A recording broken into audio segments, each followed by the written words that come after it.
doyen Malick Thiandoum Sénégal 7 moo ngi lay dalal di la nuyu. mais maa ngi lay fay di nuyu ñëpp ñi nga xam ni ñu ngi safo Sénégal 7. alors Sénégal tey jii suba la war a tase ak ki nga xam ni moo di Égypte gannaaw bi nga xamee ni demoon nañ fële ca Caire Sénégal daal di fay jëlee benn défaite ci li ñeel qualification coupe du monde yi nga xam ni moom la ñu amal ca Qatar ban analyse ngay def ban commentaire ngay def ci boobu rencontre. waaw d'abord wax rek ni Égypte équipe la bu nga xam ne équipe bu am expérience la. équipe bu mag la rawatina nga fekki ko dëkkam au stade du Caire devant plus de 60 000 spectateurs fekk ko foofu gagné ko c'était pas évident du tout et puis que égyptiens yi dañu am revanche bu nga xam ne dañu ko bëggoon jël ci kaw Sénégal ginnaaw bi ñu leen gagné finale Coupe d'Afrique des Nations donc match la bu nga xam ne c'était compliqué ndax dañu teel a jël bi un but matinal contre son camp de Saliou Ciss loolu moo gën a compliqué tâche Joro Aliou Cissé les Lions ont dominé pratiquement la deuxième période mais bon taxul benn yoon ñu dugal Égypte loolu nag moom mooy première chose bu nga xam ni war nañ ko mën a remarquer moo di ni tey ñun ak Égypte jongante nañu lu mat 210 minutes ñun mënuñu xam seen camp yi nu mu mel mënuñu dugal seen camp loolu dafay wane ni rek sur le plan de l'organisation tactique Égypte dafa nekk équipe bu taxaw am but li ñu tuddee une bonne organisation défensive te équipe d'abord li nga xam ne moo koy mandargaal mooy nga aar sa gannaaw parce que boo jëlul bi kenn du la gagné te loolu mooy force Égypte actuellement ils ont une très bonne organisation défensive même si benn moment dañuy bàyyi l'initiative du jeu au Sénégal accepter domination bi mais du tax benn yoon Sénégal mën a dugal leen loolu nag mooy njàqare bi nga xam ne man moom laa am ci jongante bi nga xam ne moom la ñu dëgmal mais match bi passé xale yi démérité wuñu 1-0 c'est un petit score facile à remonter mais nag du nekk lu nga xam ne dina yomb rawatina match retour bi ñu war a amal suñu dëkk. jàpp nga ne du yomb mais tey lan mooy clé match bi nga xam ne moo nar a am suba fii la ci stade Abdoulaye Wade. bon lu ma la mën a xamal mooy match bu jafe lay doon ça va être un match très compliqué parce que match piège la bu ñu fàtte ni ci éliminatoire coupe du monde zone Afrique le but à l'extérieur dafay compter double donc tey Égypte foog nga gagner ko au maximum wala boog minimum 2-0 pour nga mun qualifier boo ko gagné 1-0 da ngeen di tembo da ngeen di dem prolongation wala ngeen demaat ba tir au but donc il faut nga dugal ko 2 buts équipe bu nga xam ne pendant 210 minutes football nga ak moom mënoo ko dugal benn bi est-ce que ci 90 minutes les Lions du Sénégal ak attaque bi nga xam ne elle est complètement muette mën nañu dugalaat 2 buts ba pare duñu jël but loolu mooy la grande équation donc match la bu nga xam ni d'abord li ëpp solo mooy il faut que équipe bi ñu patient maanaam ñu bañ a yàkkamti bañ a jaawale li ñu tuddee vitesse et précipitation parce que bu ñu demee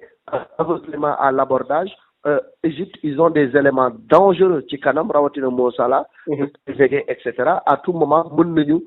ñu yoxoo su dugal suñu camp te loolu dafay gën a compliquer suñu tâche donc la première chose mooy d'abord assurer les bases arrière ba équipe bi du jël bi beneen bi ci des nag il faut que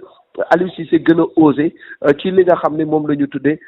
l'animation offensive parce que mënuloo am équipe bu nga xam ne tu as 3 milieux récupérateurs ba pare bëgg a am une bonne animation offensive joueurs yi nga xam ne ñoo nekk ci kanam pour ñu jot bal bu ñu dugal problème la donc pour man la clé du match mooy d'abord Aliou osé au moins bàyyi kenn ci milieu défensif yi ci banc bi dugal un milieu offensif leneen li ci des nag mooy il faut l'apport du public ñun ñëpp nous pousse beneen bi ci des mooy Sadio Mané tey moom mooy suñu yaakaar ak ni Égypte yaakaare Mo Salah noonu la Sénégal yaakaare Sadio Mané Sadio doit prendre ses responsabilités jël équipe bi tirer ko vers le haut il en est capable il a le bagage technique pour ça pour que ñu mën a surprendre les Égyptiens gagner leen mais en tout cas lu ma la mën a xamal mooy match bu difficile la ñu jëm. alors Sénégal dafa manqué li ñu mën a tuddee animation au niveau du milieu terrain tey kan nga jàpp ni mën na animer jeu bi ci milieu terrain ba permettre attaque bi mu mën a percer ci camp égyptien yi. Moi, je trouve qu'un garçon comme Pape Matar Sarr, il faut lui donner la chance de s'exprimer. am na tey bagage technique bu nga xam ni war na mun a indi apport offensif boobu ñuy xaar tey jii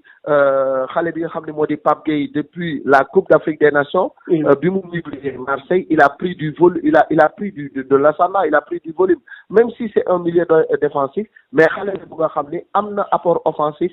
ci yéegal bal am na dóorukaay bu baax. parce que match yi dafay jekki def nga am ku nga xam ne dina essayer les tirs à mi-distance te moom tànkam diis la donc mën nañu am dans l'équipe du Sénégal des joueurs yi nga xam ne ils sont capables de porter le jeu en avant même bu fekkee ne amuloo loolu tey jii un Sadio Mané mën nga ko indi mu nekk meneur de jeu nga indiwaat yeneen possibilité en attaque pour que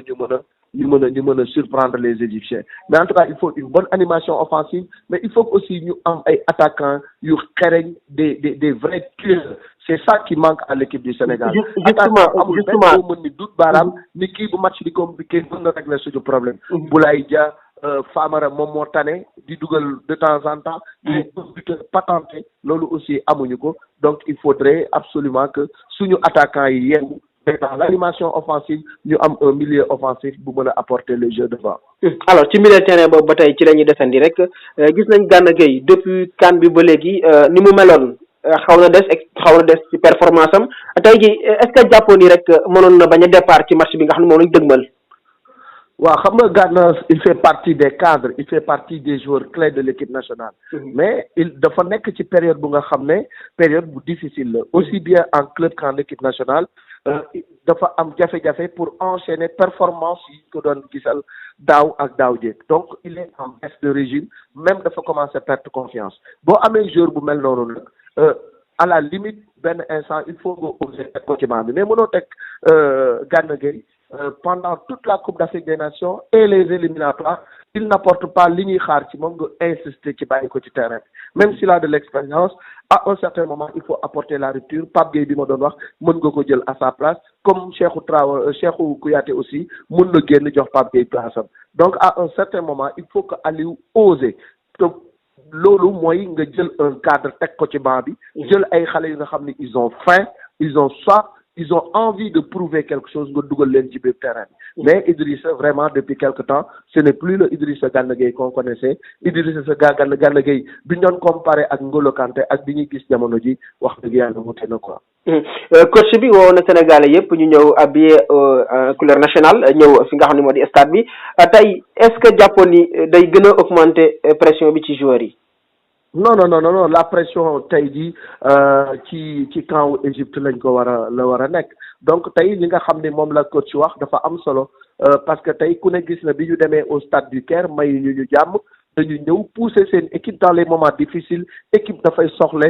12e homme dafay soxla 12e force te 12e force boobu moom mooy tey jii public bi au contraire dañu war a galvaniser joueurs yi bu ñu ñëwee gis stade bépp vert jaune rouge ñëpp jóg yuuxu ñu tëgg équipe hymne national dënn yëpp moyandoo ko xale yi dinañu gën a fas ñoom dinañu xam ne kat fii gagner rek moom moo leen war donc le public jouera un rôle important pression bi warul nekk ci ñun pression bi ci beneen camp bi la war a nekk et il faudrait maintenant que tout le monde se transforme en supporter man mi wax ak yow dama jënd billet pour dem seetaani ji donc demuma pour reporter demuma pour couvrir j'y vais en supporter et maa ngi woo Sénégalais yëpp ñun ñëpp ñu dem supporter équipe bi première ba 90e minute ñu bañ a yàkkam ci xam ne du match bu yomb. jërëjëf doyen ñu amoon mbégte doon dara ci Sénégal 7. jërëjëf maa ngi leen di sant di leen gërëm lu jub ci wax ji rek yàlla loolu lu ci dëgg sama matadi la. jërëjëf. cheetetetet mais yow sawaay yow fu ñu la fekk yaa ngi ci kanamu ordinateur bi wala sa kanamu tablette ba sa téléphone portable lu xew mais damay lire ay information waaw xoolal boo bëggee am ay information yu leer nañ et en temps réel duggal ci www.senegal7.com ay information yu wóor man de maa ngi application Sénégal 7 lépp lu xew dama koy jot ci sama téléphone ci tàng bi te nag application Sénégal 7 am ko yomb na da ngay dugg ci Play Store wala Apple Store nga télécharger ko rek xam li xew ci réew mi ak la xew ci bitim réew te nag dara du la ci umpu. Vous voulez des informations en temps réel? Cliquez sur www.senegal7.com. Sénégal 7, le roi de l'information en temps réel.